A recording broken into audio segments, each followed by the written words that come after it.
Well, hello, class. I hope you are all doing very well.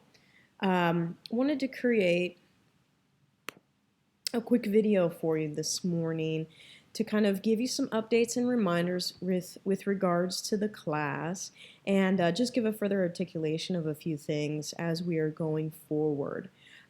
So I've got pulled up here the syllabus, and I'm on page 12, our course calendar, and believe it or not, we are at the end of week 11 here. It is November the 8th, a Friday, and we're moving toward week 12.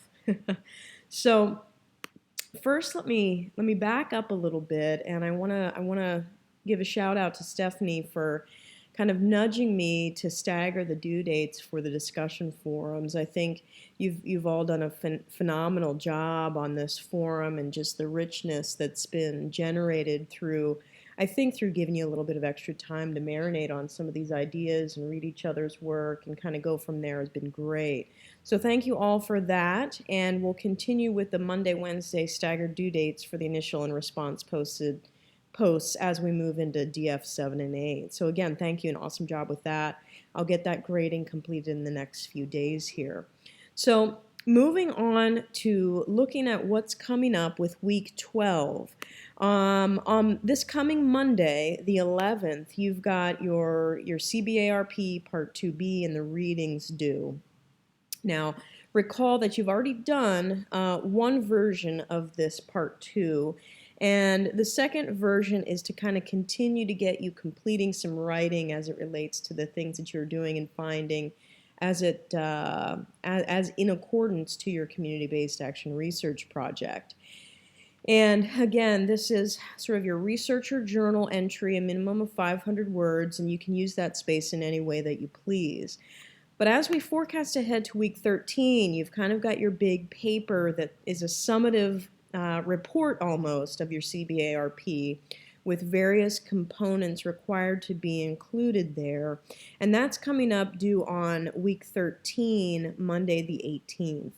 And again, you want to use the writing that you've already done to date for the course, and all of that is sort of, quote, fair game to be recycled into Part 3. So anything that you've conducted, or excuse me, written about in Parts 2A and 2B, as well as your Mirror Mirror project, you could remix into this Part 3.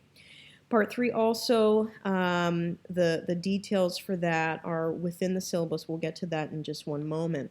Also on that Monday, discussion forum 7 is due, at least your initial post, and that's already available to you. And you'll note that that's a little bit shorter than the norm. Obviously, I'm keeping in mind that you have this big paper due at the same time. So looking ahead even further, the week of the Thanksgiving holiday is sort of an off week. And then we've got two, quote, class sessions or due dates post-Thanksgiving break, which include your multimedia crowdfunding projects, and then some discussion on that, your discussion forum 8, and then your final articulated learning blog. So if we move up to page 9 of the syllabus, you see a further articulation of Part 3 and all of the sort of components that must be included in the paper. You want to review APA formatting and think about including a title page, references pages, page or pages, as well as making good use of section headings within your paper to announce these various components. Again, here I note that this community education program proposal will probably be the most robust section of your paper. And I've got some other parameters here for you to consider as well, including the number of words, and then of course there's a rubric applicable to this particular assignment, which is further down in the syllabus for you to take a look at. On pages 9 and 10, Part 4A and Part 4B are articulated, and hopefully we've kind of been building some knowledge and competencies as it relates to this assignment. And I want you to note here, you can really use any sort of program or format that you'd like for this particular multimedia project. You might even consider using Prezi, and the example of the Prezi presentation that I created for you at the beginning of the CBARP process as a sort of a guide or an example. Okay. If you have any questions at all about what's coming up or what's required or anything at all, you know how to catch me. I wish you all a fantastic Friday and weekend coming up, and I'll look forward to your continued good work, everyone. You've been doing a great job. I know you're learning a tremendous amount, and very proud of each and all of you for all of that. Okay?